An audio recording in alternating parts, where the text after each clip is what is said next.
Adossée au massif montagneux de Shindar, dans le gouvernorat de Duhok, Accra est une petite ville du Kurdistan irakien, située entre le Tigre et son affluent le Grand Zab, à 96 km à l'est de Duhok et 80 km au nord d'Erbil.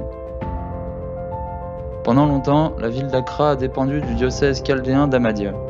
Ce dernier rassemblait alors les villes d'Ahmadiyya, d'Agra et de Zahro. Depuis 1850, au cours de la division du diocèse d'Ahmadiyya en 3 évêchés distincts, Accra est devenu un évêché chaldéen à part entière. Monseigneur Najib, archevêque chaldéen de Mossoul et d'Accra, en est l'évêque depuis le 25 janvier 2019.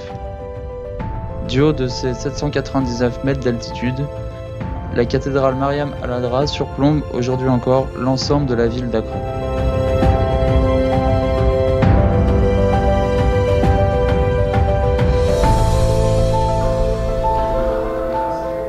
بدأت مشواري للقرن التاسع عشر 1940 وبفرضخ أكيد بريلي يعني كبير ظروف لا رند من هذا كمشوقي لجماعة يدعيتا وزلي رقلي من داخل من ظروف دبريلي بقويهن آخر وبفرضخ وأكيد آخر مركز المطرانية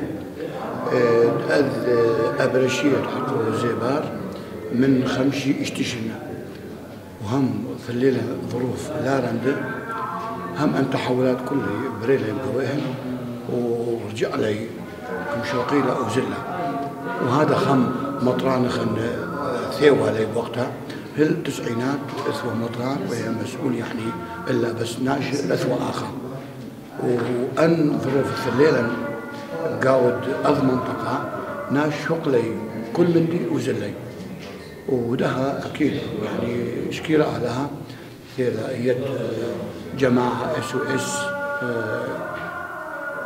من فرنسا إلى بقيامة ترميمات وجودة إيتا وإن شاء الله باكت إيمان بيشا يد إيتا باوي بيناش تداثي ومصاري وهم هدي تدنطرخ آثار ديا نطرخ إيتا ثديا ومشي حيث ديا وهي ما مثلا.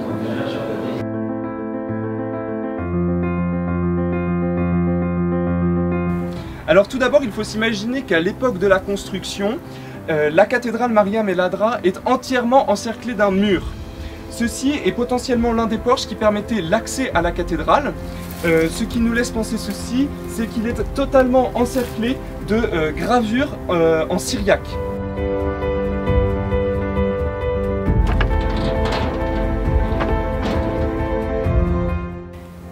Nous sommes à présent à l'intérieur même de la cathédrale Mariam el-Adra. L'édifice représente une superficie d'environ 100 mètres carrés. Il est bâti sur un plan basilical avec une nef centrale et 2 nefs latérales. Le plafond a été entièrement refait dans les années 50. Il est aujourd'hui en béton, soutenu par des colonnes cylindriques.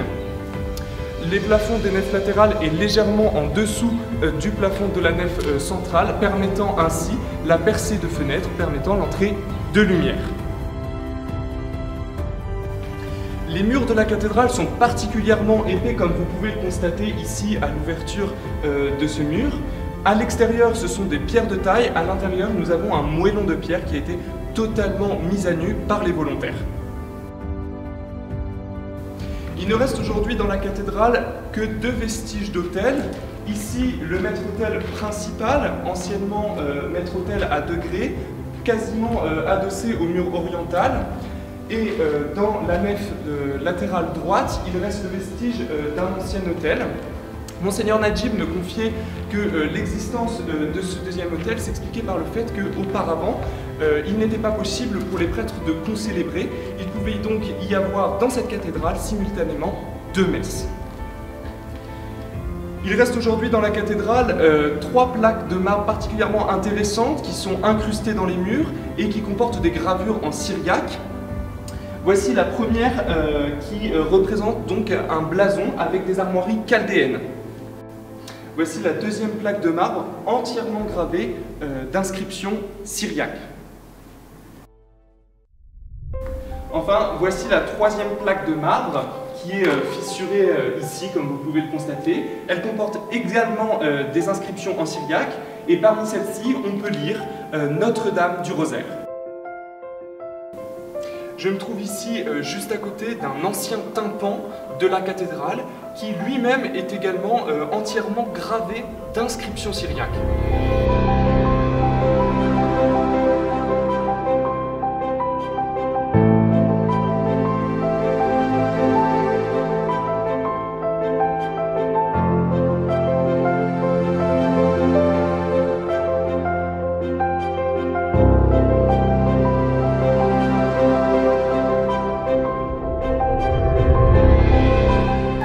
Donc les travaux ont commencé ici en avril 2019, sur plus d'une quarantaine de volontaires qui se sont succédés pour le chantier de cette cathédrale. Donc nous avons commencé les travaux avec l'isolation du toit, parce qu'il y avait des problèmes d'isolation dans l'église, donc nous avons fait ce premier chantier. Et ensuite, nous avons attaqué les parois de l'église. Nous avons commencé par enlever la couche de plâtre qui recouvrait les pierres qui se trouvent derrière moi. Et ensuite, à l'aide de burins et de marteaux, ce sont tous les volontaires qui se sont relayés pour creuser entre ces pierres afin d'enlever le crépi qui s'y trouvait.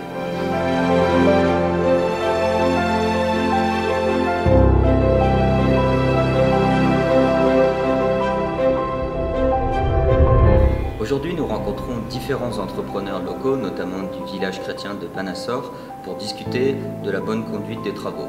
Nous rencontrons donc des électriciens, des carreleurs, des maçons, afin d'avoir leur point de vue et que le projet se déroule de la meilleure manière.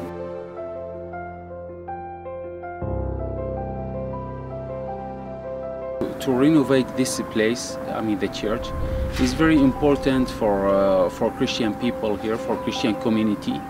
As people of Panassor see us always working here, we can feel that they have got a good feeling about our job, about what we are doing here. It's such a great for them, as they told me. They said it's very important to be able to attend the Mass here. To work with volunteers is something great for me. All of them are motivated.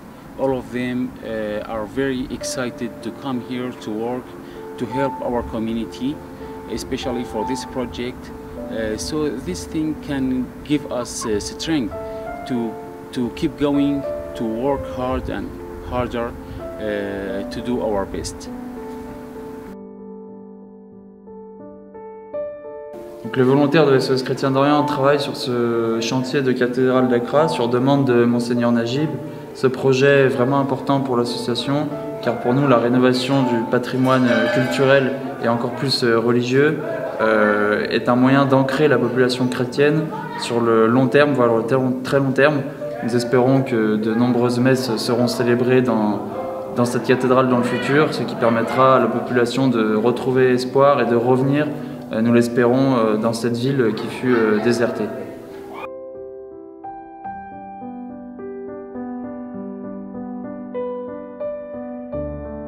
Vraiment, profondément, je dois remercier SOS Chrétien d'Orient avec tous les donateurs de vraiment faire le mieux possible pour préserver un peu ce patrimoine chrétien ancien dans le nord de la Mésopotamie.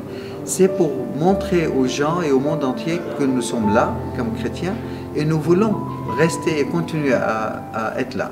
Et certainement, SOS a fait un travail énorme, déjà pas seulement à Accra, mais aussi dans la plaine de Nénive, il a fait aussi ailleurs, dans le monde arabe, bien entendu. Mais c'est important aujourd'hui qu'on sent qu'il y a un soutien fort pour garder le patrimoine et aussi aider les êtres humains.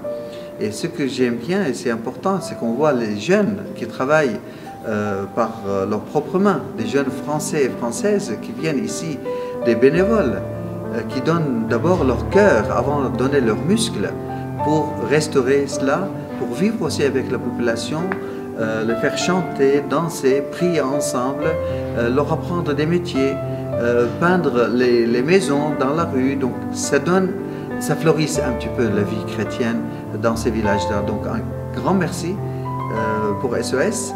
Mais aussi un grand merci pour tous ceux qui puissent supporter et donner et être vraiment généreux avec tous ces ONG, pas seulement SOS, il faut dire, parce qu'il y a beaucoup également d'organismes qui travaillent dans ce domaine-là il faut mieux se tenir les uns les autres et travailler main dans la main pour garder un petit peu la dignité de l'être humain et les chrétiens dans leur pays d'origine.